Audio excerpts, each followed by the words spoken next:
Hello guys, कैसे हैं आप लोग। मैं Satendra Kumar, faculty of chemistry. आप सभी का स्वागत करता हूं अपने YouTube channel Satendra sir classes पर। तो बेटा, हमने पिछली क्लास में क्रिस्टल फील्ड स्प्लिटिंग के बारे में पढ़ा था। तो जो हमने लास्ट में डायग्राम बनाया था उसमें शायद एक प्रिंटिंग एरर हो गई है, ठीक है ना। क्योंकि मैंने लास्ट में चेक किया जब मैं बोर्ड को क्लीन कर रहा था, तो मैंने देखा वैल्यूज उल्टी लिखी है। शायद देखा क्या, मैंने यही वैल्यूज लिखी थी। समझाया मैंने आपको, ठीक था।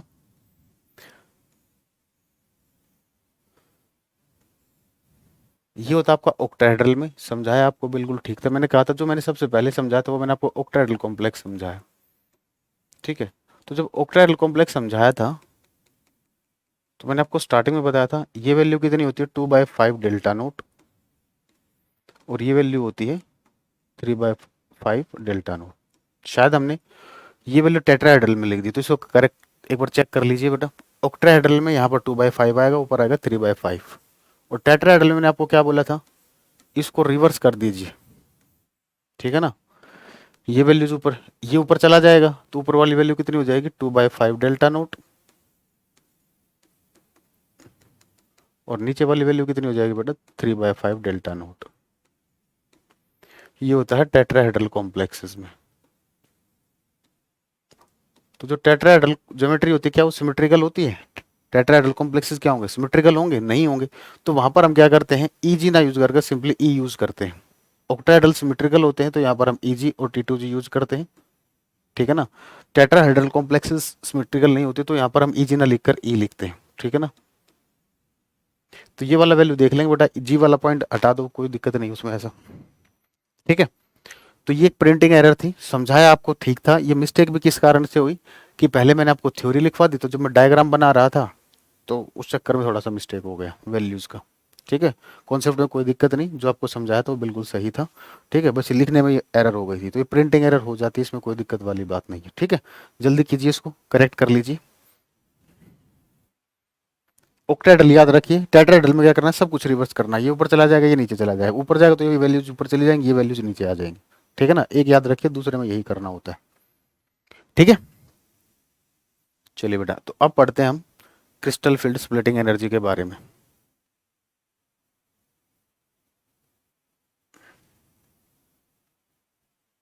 ठीक है। चलिए, और टाइम तो नहीं चाहिए, चलिए हो गया होगा। हेडिंग डालिए, crystal field splitting energy. Crystal field splitting energy.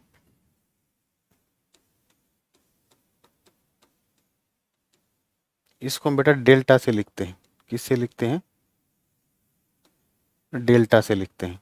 और डेल्टा नोट क्या डिनोट करती है, सॉरी, डेल्टा नोट क्या करती है, क्रिस्टल फील्ड स्टेबलाइजेशन एनर्जी, ठीक है ना। खाली डेल्टा लिखा है तो crystal field splitting energy, delta note लिखा है तो स्टेबलाइजेशन एनर्जी, ठीक है ना। सिलेबस में दोनों को सेम यूज कर लेते हैं, ठीक है ना, लेकिन एक्चुअल में दोनों अलग अलग होती है। तो लिखोगे बेटा, the energy difference between,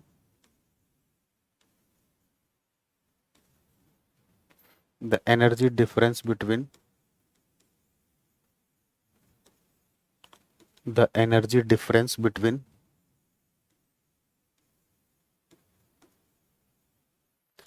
T2z orbital, T2z orbital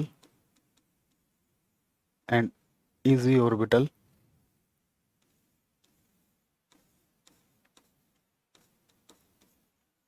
the energy difference between T2z orbital and EZ orbital is known as,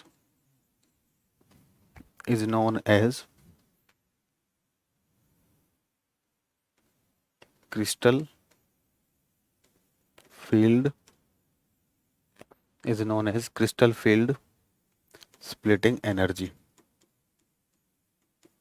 is known as crystal field splitting energy, ठीक है। अब ये जो क्रिस्टल फील्ड स्प्लिटिंग एनर्जी है बेटा, किन factors पर depend करती है, देखिए।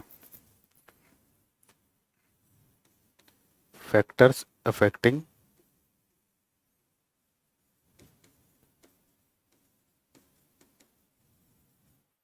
Crystal field splitting energy,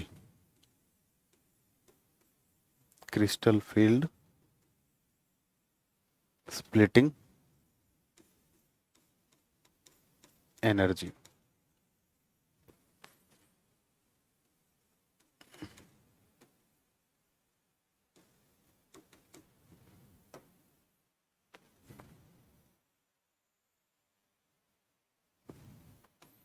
first है ऑक्सीडेशन स्टेट ऑफ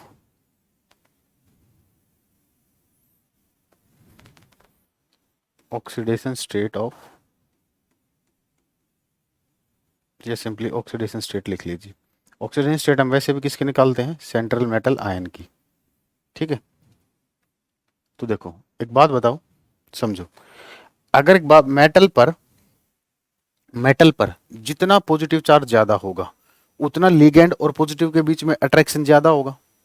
जितना मेटल पर पॉजिटिव चार्ज होगा तो लिगेंड और मेटल के बीच में उतना अट्रैक्शन ज्यादा होगा।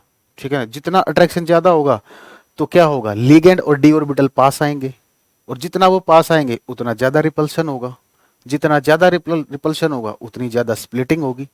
ठीक है, देखिए अट्रैक्शन अगर ज्यादा हुआ,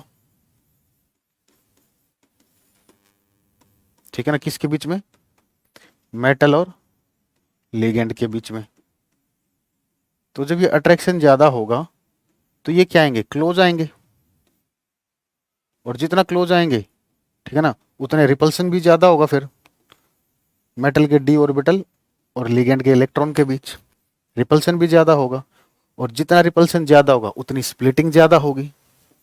जितना रिपल्सन ज्यादा उतनी स्प्लिटिंग ज्यादा। ठीक है, और जितनी स्प्लिटिंग ज्यादा उतनी स्प्लिटिंग एनर्जी, ठीक है, उतनी ज्यादा एनर्जी रिलीज होगी, उतनी ज्यादा स्प्लिटिंग एनर्जी होगी। ठीक है ना, जितना ज्यादा रिपल्शन होगा उतनी ज्यादा एनर्जी रिलीज होगी। ठीक है ना, मतलब उतनी ज्यादा स्प्लिटिंग होगी, उससे कोरस्पॉन्डिंग जो एनर्जी होती है वो होती है आपकी क्रिस्टल फील्ड स्प्लिटिंग। ठीक है, तो यानी कि अट्रैक्शन ज्यादा कब था, जब चार्ज ज्यादा था। ठीक है, यानी कि अगर चार्ज ज्यादा है तो उससे बड़ा रिपल्शन भी बढ़ रहे हैं। ठीक है ना, रिपल्शन बढ़ने से क्या हो रहा है, क्रिस्टल फील्ड स्प्लिटिंग एनर्जी भी क्या हो रही है, बढ़ रही है। ठीक है, तो यहां से हम बोल सकते हैं कि कैसा रिलेशन होगा, डायरेक्ट रिलेशन होगा। ठीक है ना, तो delta is directly proportional to oxidation state, oxidation state.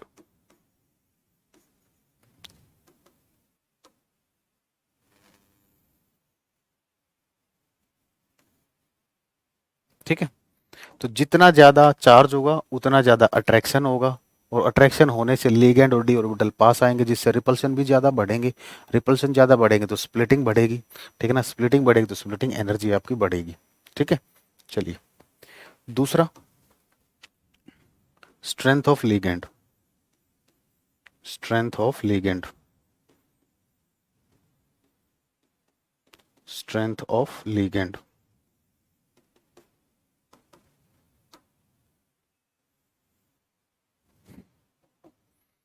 तो delta is directly proportional to strength of ligand.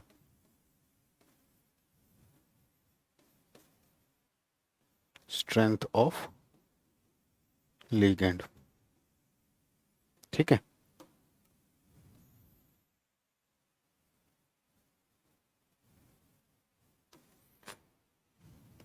ठीक है, जल्दी नोट कीजिए।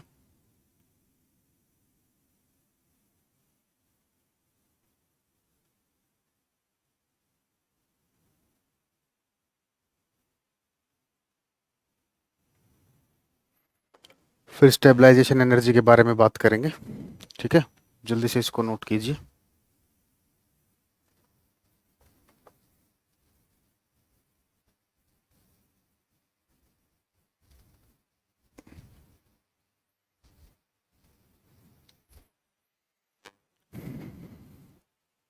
चलिए अब हम बात करते हैं, सिलेबस में तो बेटा जब आपको ऑलमोस्ट दोनों को सेम ले लेते हैं, लेकिन दोनों अलग अलग हैं। ठीक है, अब हेडिंग डालिए, crystal field stabilisation energy, crystal field stabilisation energy.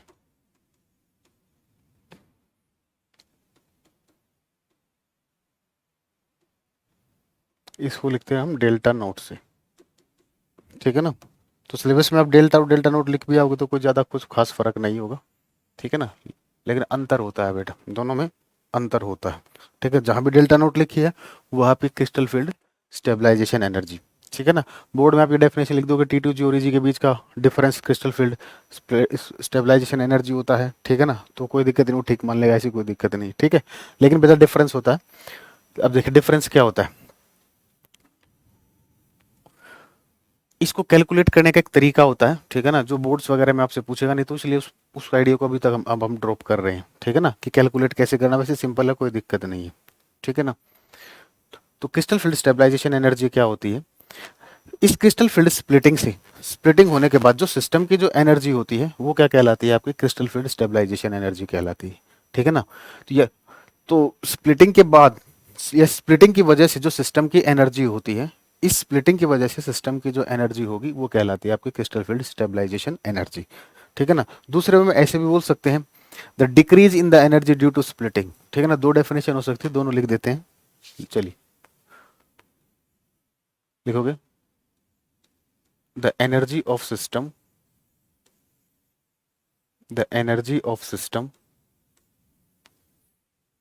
the energy of system is due to, the energy of system is due to crystal field splitting। इस स्प्लिटिंग की वजह से सिस्टम की जो एनर्जी होगी वो क्या कहलाएगी, आपकी crystal field stabilisation energy. The energy of system is due to,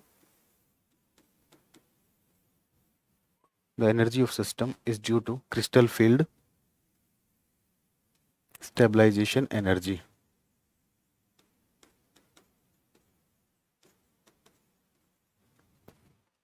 The energy of system is due to crystal field stabilization, sorry, is due to crystal field splitting,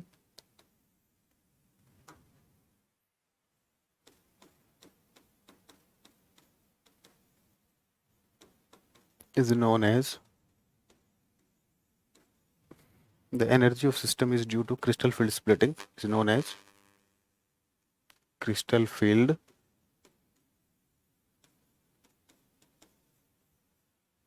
stabilization energy।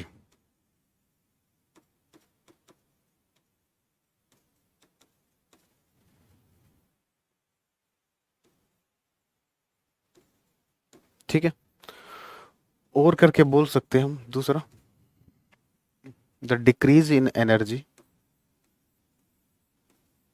The decrease in energy, the decrease in energy due to, the decrease in energy due to crystal field splitting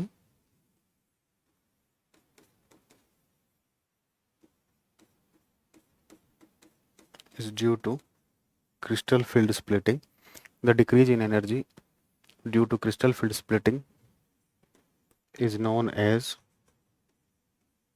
is known as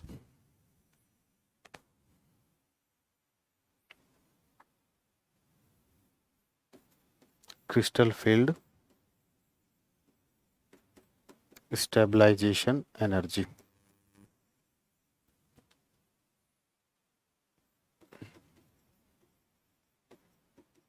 ठीक है, चलिए एक होती है बेटा pairing energy, ठीक है, बताएंगे इसका मतलब भी, ठीक है। सिंपली पहले लिखोगे, इलेक्ट्रॉन को पेयर कराने के लिए जो एनर्जी चाहिए उसको बोलते हैं पेयरिंग एनर्जी। अभी समझाएंगे इसको अच्छे से, पहले डेफिनेशन लिख लेते हैं, नाम से ही पता चल रहा है, पेयरिंग एनर्जी।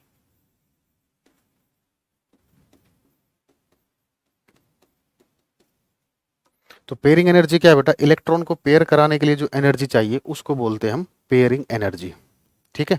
तो लिखोगे the energy required, the energy required, the energy required to pair the energy required to pair the electron, the energy required to pair the electron is known as, is known as pairing energy। The energy required to pair the electron is known as pairing energy. ठीक है, अब इसको समझते हैं। ठीक है, अब देखिए इलेक्ट्रॉनिक कॉन्फ़िगरेशन हमें लिखनी है T2G और EG के फॉर्म में, तो वो हम कैसे लिखेंगे? ठीक है ना, वहां पर इस कॉन्सेप्ट का यूज होगा। देखिए ये क्रिस्टल फील्ड थ्योरी का ही पार्ट है।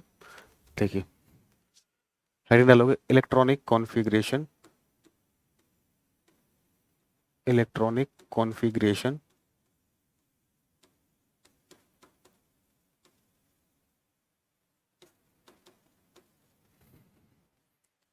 in terms of T2G and EG।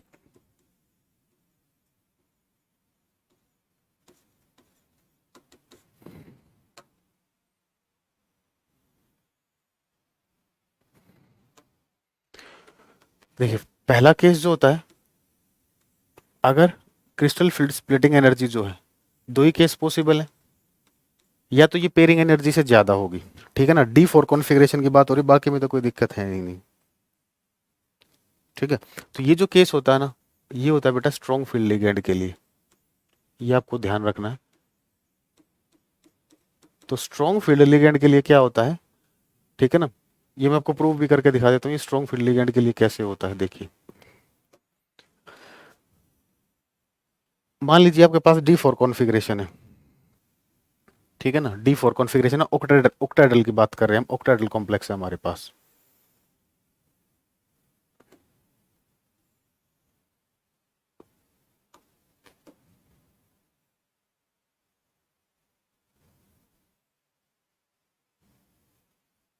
ठीक है, देखिए ये है ऑक्टाहेड्रल कॉम्प्लेक्स की बात हो रही है, EG, ये है T2G। ठीक है ना, D4 कॉन्फ़िगरेशन है, ठीक है ना, D4 कॉन्फ़िगरेशन है। तो D4 कॉन्फ़िगरेशन का मतलब क्या है, D के अंदर 4 इलेक्ट्रॉन है, ठीक है ना, तो 4 इलेक्ट्रॉन है, तो बेटा हम सबसे पहले क्या करते हैं, वही सबसे पहले आप अफबाउ प्रिंसिपल लगाओगे। ऑर्बिटल्स को हम कैसे भरेंगे, इंक्रीजिंग ऑर्डर ऑफ एनर्जी में। सबसे पहले हम उस ऑर्बिटल को भरेंगे जिसकी एनर्जी सबसे कम है।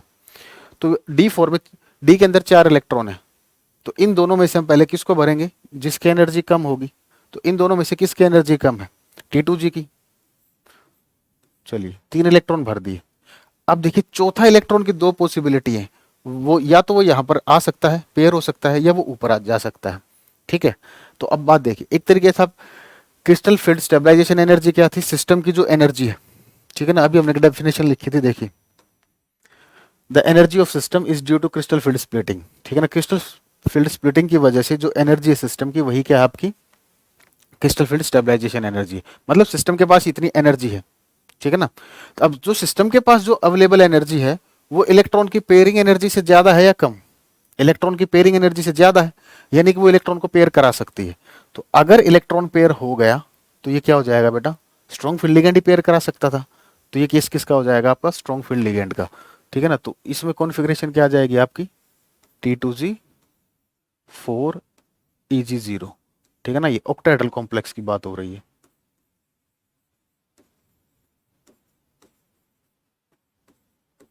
ठीक है, तो इसलिए मैंने कहा कि डेल्टा नोड जो है ग्रेटर देन अगर पेयरिंग एनर्जी से है, तो इसका मतलब वो किसका केस है, स्ट्रॉन्ग फील्ड लिगेंड का। तो इस तरीके से क्रिस्टल फील्ड थ्योरी ने बताया कि स्ट्रॉन्ग फील्ड लिगेंड कौन से होंगे बेटा, जिनके लिए डेल्टा नोट की वैल्यू क्या होगी, पेयरिंग एनर्जी से ज्यादा होगी, वो कहलाते हैं आपके स्ट्रॉन्ग फील्ड लिगेंड।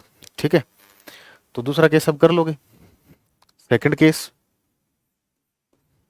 अगर delta naught less than pairing energy, less than pairing energy, तो ये किसका केस हो जाएगा, वीक फील्ड लिगेंड का केस हो जाएगा, वीक फील्ड लिगेंड का केस हो जाएगा।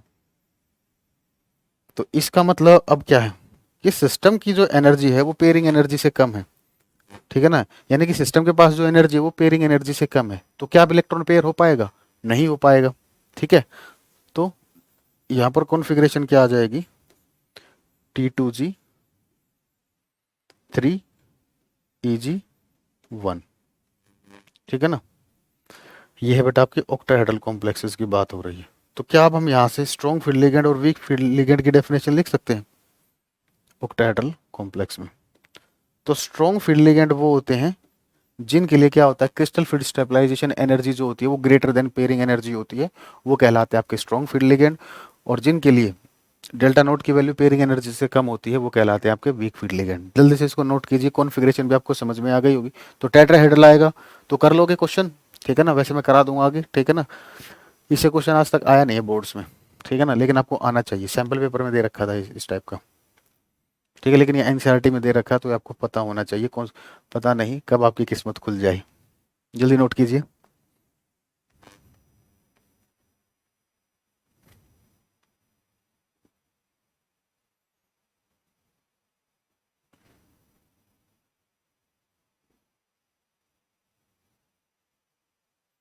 ठीक है, चलिए अब हम डेफिनेशन लिखते हैं स्ट्रॉन्ग फील्ड लिगेंड और वीक फील्ड लिगेंड की, ठीक है ना।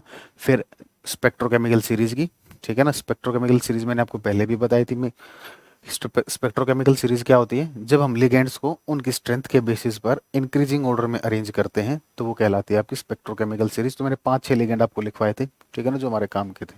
चलिए, तो हेडिंग डालोगे strong field ligand, strong field ligand, SFL।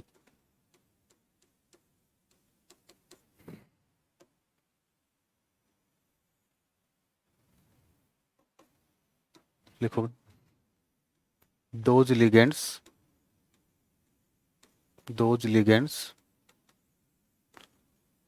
for which, those ligands for which, those ligands for which the value of, those ligands for which the value of crystal field crystal field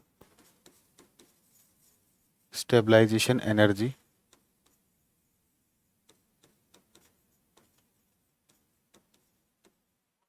the value of crystal field stabilization energy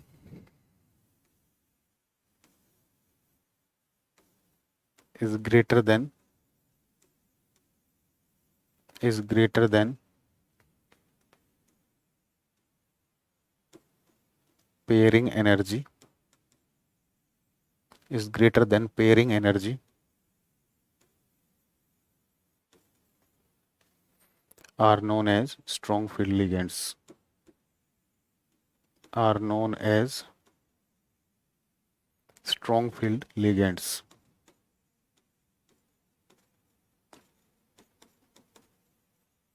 are known as strong field ligands. That is delta naught greater than pairing energy.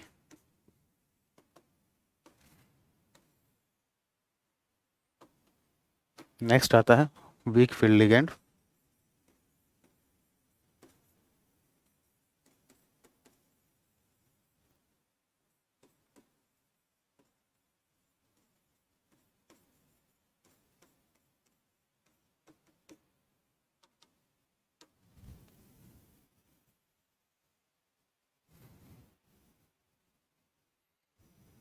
those ligands, those ligands for which, those ligands for which the value of, for which the value of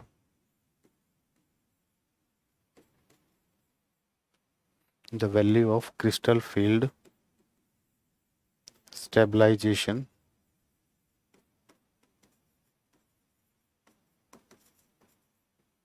those ligands for which the value of crystal field stabilization energy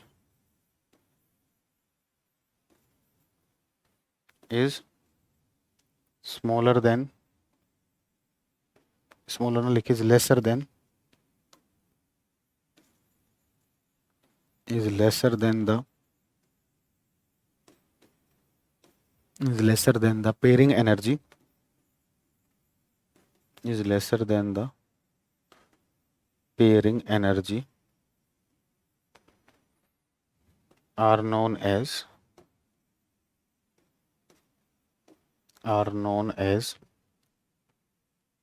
weak field ligand, are known as weak field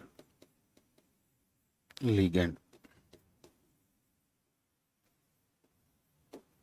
ठीक है, that is delta naught less than pairing energy.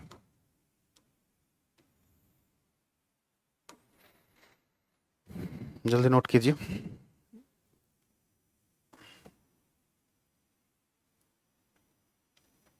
चलिए बेटा आगे बढ़ते हैं. Heading डालिए, spectrochemical series. तो spectrochemical series क्या होती है? एक ऐसी सीरीज जिसमें क्या करते हैं हम, लिगेंड्स को अरेंज करते हैं increasing order of their strength. Spectrochemical series.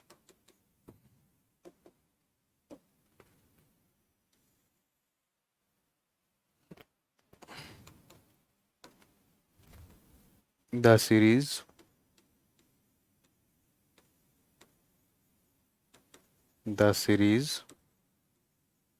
in which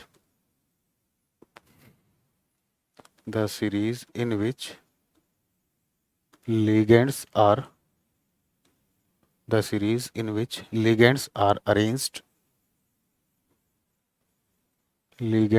arranged in increasing order of ligands are arranged in increasing order of their strength, are arranged in increasing order of their strength is known as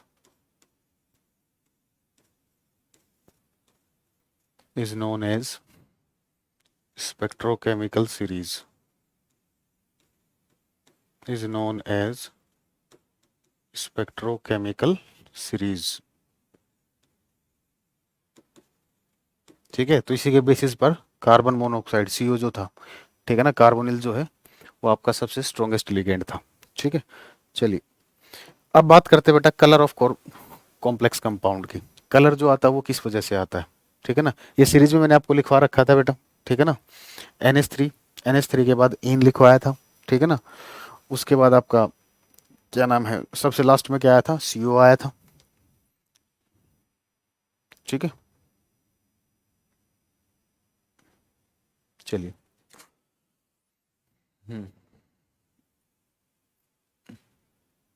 colour of coordination compound. Colour of coordination compound.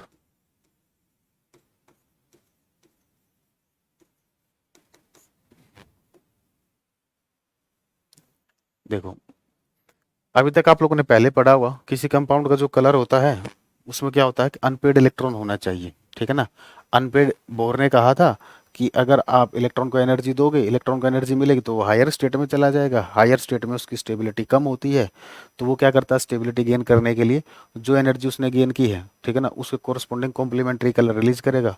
ठीक है ना, वही उसका colour होता है. ठीक है, तो ये पढ़ा हुआ था ना, ये आपने पढ़ा होगा. बोर ने क्या कहा था, यहाँ इलेक्ट्रॉन प्रेजेंट है, इसको एनर्जी मिली, एनर्जी गेन करके ये हायर स्टेट में आया, तो यहाँ से इसने जो लैम्डा एब्जॉर्ब की. ठीक है, तो अब यहाँ पर वो पहुंच गया, यहाँ पर उसके पास क्या होगा, एनर्जी ज़्यादा हो जाएगी. अगर यहाँ पर एनर्जी ज़्यादा हो जाएगी तो उसकी स्टेबिलिटी क्या हो जाएगी, कम हो जाएगी. तो स्टेबिलिटी गेन करने के लिए क्या करेगा, वापस वो यहाँ से एनर्जी रिलीज करेगा और वापस अपनी ग्राउंड स्टेट में आ जाएगा. ठीक है ना, तो यहाँ से क्या होगा, जो उसने एब्जॉर्ब करी है, जिस कलर की वेवलेंथ एब्जॉर्ब करी है, उसके कोरस्पॉन्डिंग कॉम्प्लीमेंट्री कलर यहाँ से वो देगा, वही क्या होता है, उस कंपाउंड का कलर होता है. तो बेसिकली सिंपल भाषा में अगर आप बात करो तो कलर के लिए कंडीशन क्या है, ठीक है ना। एक तो अनपेड इलेक्ट्रॉन होना चाहिए, लेकिन ये कोई जरूरी नहीं कि हमेशा अगर अनपेड इलेक्ट्रॉन, अगर किसी के पास अनपेड इलेक्ट्रॉन नहीं है तो उसका कलर नहीं होगा बेटा, वो भी चीज़ है, लेकिन वो आपके सिलेबस में नहीं है। ठीक है ना, आपके सिलेबस में जो वो बता रहे हैं, तो जब भी आपको अनपेड इलेक्ट्रॉन दिखाई देगा, मतलब बोर्ड्स के सिलेबस में जो मैं उसकी बात कर रहा हूँ, ठीक है, तो जब भी अनपेड इलेक्ट्रॉन होगा वो एनर्जी गेन कर कर हायर स्टेट में जाएगा, हायर स्टेट से वापस एनर्जी रिलीज करेगा, वापस ग्राउंड स्टेट में आएगा। तो ये जो ट्रांजिशन हो रही है इसकी वजह से कलर आ रहा है। तो यही फिनोमेना डी ब्लॉक में कैसे होगा, देखिए, अगर ये फिनोमेना डी ब्लॉक में हो गया तो वो कंपाउंड क्या करेगा बेटा, कलर शो करेगा। ठीक है, देखिए, जैसे मान लीजिए अनपेड इलेक्ट्रॉन है,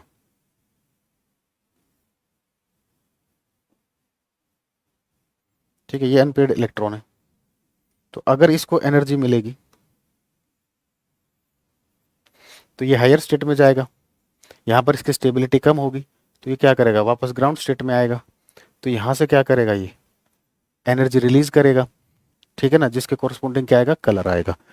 तो कोऑर्डिनेशन कंपाउंड का जो कलर हो रहा है वो किसकी वजह से आ रहा है, देखिए, इलेक्ट्रॉन पहले भी डी में था, इलेक्ट्रॉन का ट्रांजिशन कहाँ से कहाँ हो रहा है, डी से डी में ही हो रहा है ना इलेक्ट्रॉन का ट्रांजिशन। तो कोऑर्डिनेशन कंपाउंड का जो कलर आता है बेटा वो डी डी ट्रांजिशन की वजह से आता है। डी डी ट्रांजिशन समझी, अगर डी ऑर्बिटल में इलेक्ट्रॉन प्रेजेंट है तो वो एनर्जी गेन करेगा, अगर टी टू जी में था तो वो ईजी में जाएगा, ईजी में उसकी एनर्जी बढ़ जाएगी, एनर्जी बढ़ने के कारण उसकी स्टेबिलिटी क्या हो जाएगी, कम हो जाएगी। तो स्टेबिलिटी गेन करने के लिए क्या करेगा, जो एनर्जी उसने एब्जॉर्ब की थी उसे वापस रिलीज करेगा और ग्राउंड स्टेट में आ जाएगा। तो जिसकी वजह से क्या आता है, उस कंपाउंड का कलर आता है। ठीक है ना, तो सिंपल सी लैंग्वेज में लिखोगे, द कलर ऑफ, ये वाला पॉइंट आपका डी एंड एफ ब्लॉक में बहुत यूज होना है, the colour of coordination compound, the color of coordination compound, the color of coordination compound is due to dd transition, is due to dd transition। ठीक है, तो ये इसकी वजह से कोऑर्डिनेशन कंपाउंड का कलर आता है। ठीक है, अब नोट करके एक पॉइंट लिखिए,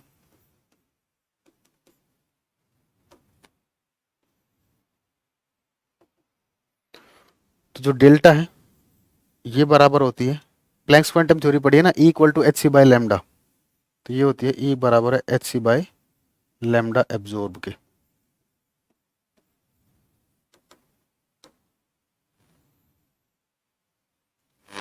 ठीक है, स्प्लिटिंग एनर्जी है, ध्यान रखना। ठीक है, एक क्वेश्चन कराता हूँ इस पर, जल्दी से नोट कीजिए। ठीक है ना, एक क्वेश्चन कराता हूँ इस पर, जल्दी नोट कीजिए।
एक minute, NCERT,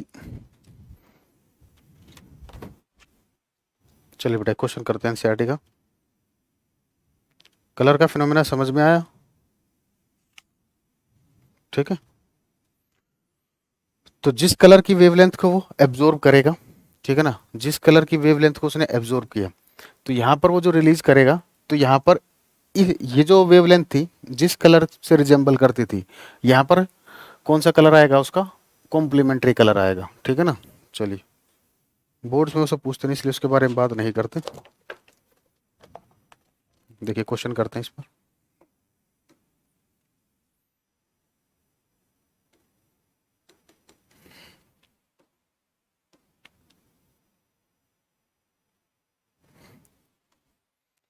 what will be the correct order, what will be the what will be the correct order,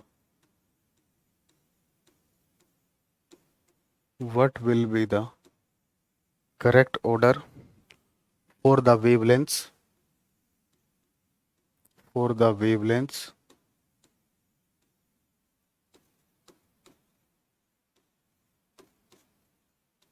what will be the correct order for the wavelengths of absorption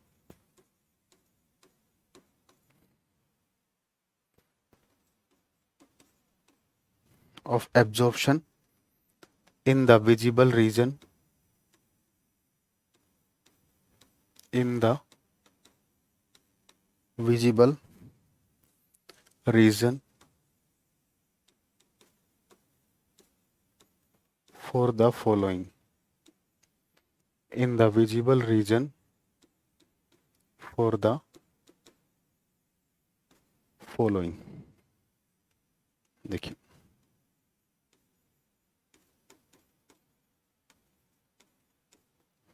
H2O,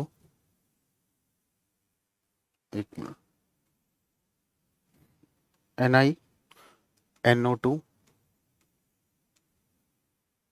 6, 4 negative, Ni, NS3, 6, 2 positive, तीसरा Ni, H2O, 6, 2 positive. ठीक है ना। चलिए आपको बताना है बेटा what will be the correct order for the wavelength of absorption in the visible region. ठीक है ना, जो वेवलेंथ इन्होंने एब्जॉर्ब की है उसका ऑर्डर क्या होगा। ठीक है ना, तो देखिए अभी मैंने आपको कॉन्सेप्ट बताया,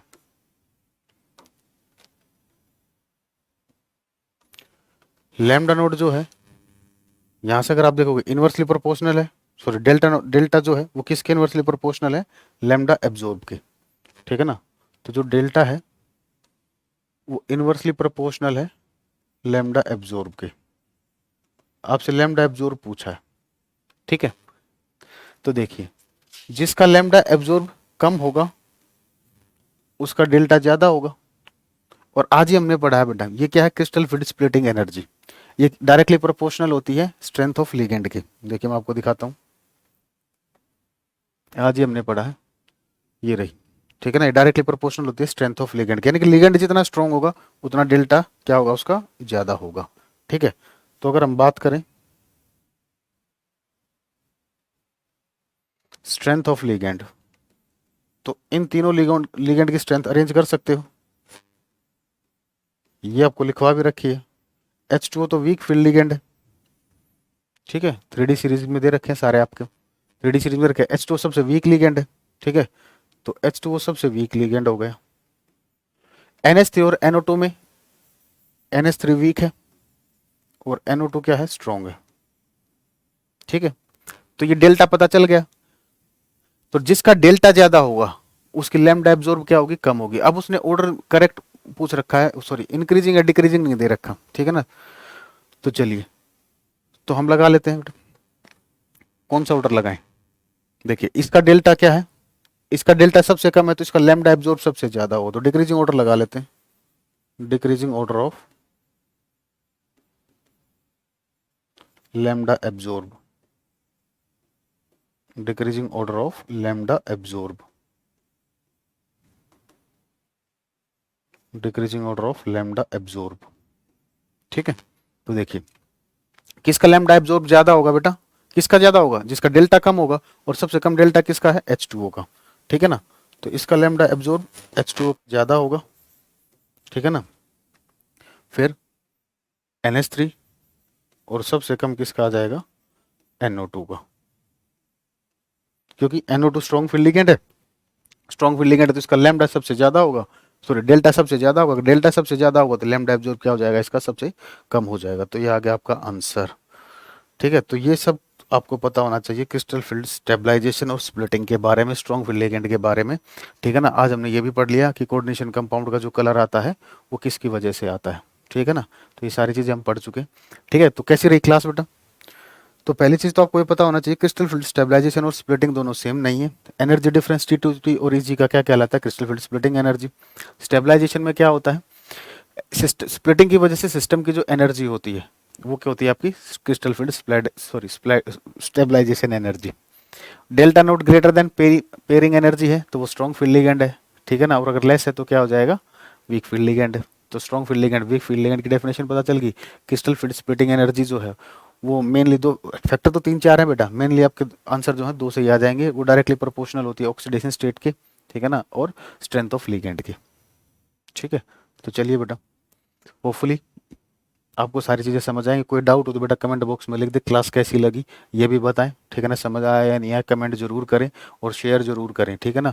और पिछली क्लास में जो मैंने बताया था, कभी कभार प्रिंटिंग मिस्टेक हो जाती है बेटा, ठीक है। रात के 2:30 बज रहे हैं, ठीक है ना, देख रहे हो, तो इस टाइम पर थोड़ा सा संतुलन भी ऐसा ही रहता है, प्लस ठीक रहता है, लेकिन नींद तो आती है ना, इस टाइम पर थके हुए होते हैं, ठीक है। तो बेटा वो प्रिंटिंग एरर थी, उसको ठीक कर लेना। चलिए, और क्लास कैसी लगी ये जरूर बताएं, ठीक है ना। अब इसमें बेटा नेक्स्ट क्लास में हम स्टेबिलिटी ऑफ कोऑर्डिनेशन कंपाउंड पढ़ेंगे, ठीक है ना।